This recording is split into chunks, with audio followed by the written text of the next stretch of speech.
In my previous video about signs of a toxic friendship, I mentioned a few choices we have when it comes to navigating friendships. We can lean in and grow closer. We can hold steady and maintain the friendship. We can take a step back, or we can actually exit the friendship. By the end of this video, you'll have a sense of what each of those choices might look like.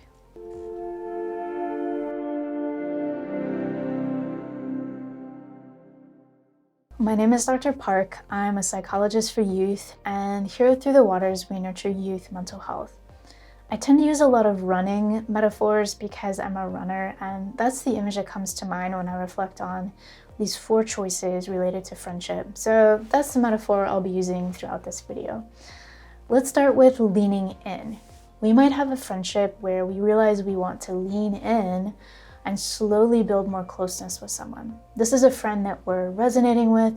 It seems like we have similar values, and as we've been a little vulnerable with them over time, they've responded in a way that is safe and trustworthy. Leaning in might look like reaching out to this friend a little more often, spending a little more time together, or increasing the frequency of contact a little bit more. Metaphorically, that would be like a runner who is leaning forward a bit more as they run, which generally helps speed things up a bit. Another choice we have in friendships is to hold steady and kind of like maintain the same pace. This is maintenance mode, where we're happy and content with the level of closeness between us, and we're continuing that same steady rhythm of contact over time. Metaphorically, this would be like a runner who is jogging upright, mostly straight up and down at a steady pace. A third choice we have in friendship is to take a step back. We might do this if we're noticing that our friendship or a friend is showing signs of toxicity that are concerning to us, or maybe when we've shared a little vulnerability, this friend hasn't responded in a way that has built trust and safety between us. We might slowly become less responsive to a friend, spend less time with them, or be less open with them. Metaphorically, taking a step back might look like a runner who is like leaning back while they run forward, which generally slows you down. Or I guess it could also just look like someone walking or running backward rather than a forward direction. A fourth option in friendship is exiting the friendship, which I consider the nuclear option, meaning it's pretty drastic and should only happen when it's abundantly clear to you that that is what needs to happen. The reality is, though, sometimes we do need to exit a friendship, and seeing the truth of that unhealthy situation sooner rather than later is going to be healing over the long term. But hopefully this exit option is the exception rather than the rule in our friendships. It seems like the default way that people exit a friendship these days is to ghost a person, which I can understand defaulting to that. Another option is to have less and less contact with this person over time until things fizzle out.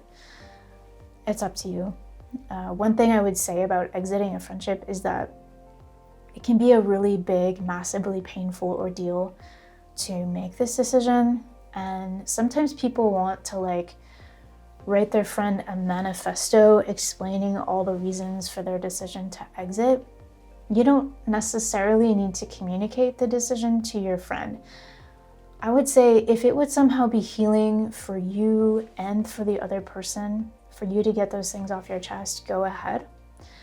But if it's going to cause a powder keg of hurt for either of you, maybe just exit the friendship and don't light a match on your way out the door. And yes, I realize it's ironic for me to use that metaphor of lighting a match since I literally light a match at the beginning of my videos, but this is meant to be an entirely positive symbol. The running metaphor for exiting a friendship would probably be just stopping the run and walking off the trail, choosing not to engage anymore. I have a few closing thoughts to share about choices in friendship. And if you've been finding this video helpful so far, please hit the like and subscribe buttons. One closing thought about friendships is that I've been talking about this running metaphor for friendship choices very individualistically, like it's just you who is running, probably because I do most of my literal running these days like a lone wolf by myself. However, the literal version when it comes to friendships will always involve other people, at least one other person, maybe more people in like a friendship group, right? Because obviously that's the nature of friendship, it's relational. So we also need to be able to gauge what choices other people are making in their interactions with us. Are they leaning in? Are they holding steady? Are they taking a step back?